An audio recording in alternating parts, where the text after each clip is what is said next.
지구촌을 휩쓴 코로나19 바이러스로 수많은 사람들이 목숨을 잃고 경제가 파탄나는 고통을 겪었으나 미국민들은 불경기에서는 보기 드물게 재산을 늘린 것으로 나타났습니다.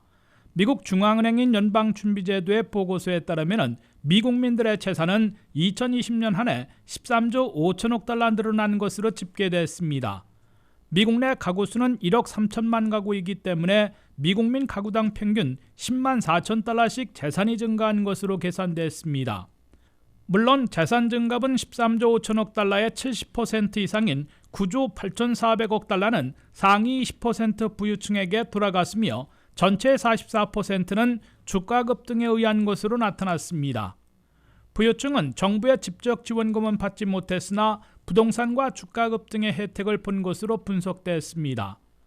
상위 20 내지 40% 사이인 중상층은 2조 4,200억 달러, 중산층은 8,100억 달러, 중하층은 4,200억 달러, 하위 20%는 500억 달러 늘어난 것으로 연준은 밝혔습니다.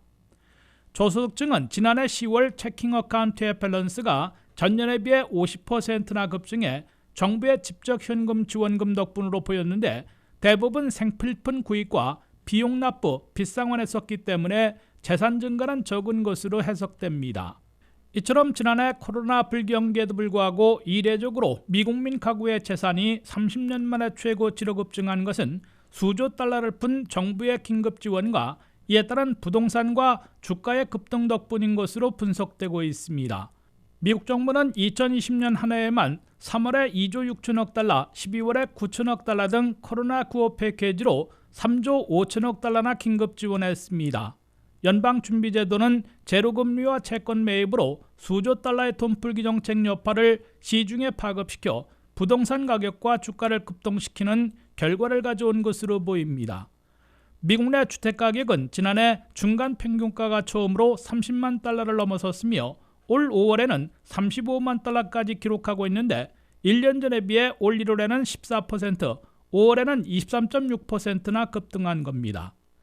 부동산 가격의 급등으로 주택 소유자들은 이용 가능한 재산 가치, 즉 홈 에퀴티가 늘어나 언제든지 그만큼 현금을 꺼내 쓸 수 있게 됐으며 저리의 재융자로 비용을 낮추는 방법으로 재산을 늘린 것으로 나타났습니다. 뉴욕 증시의 기준으로 꼽히는 S&P 500 지수는 팬데믹 불경기 동안 오히려 29%나 급등해 2007년부터 2009년 사이의 불경기 시절 38% 폭락과는 상반된 대조를 보였습니다. 이 때문에 미국의 빈부차는 더 벌어진 것으로 관측되고 있습니다. WKTV 뉴스 한면택입니다.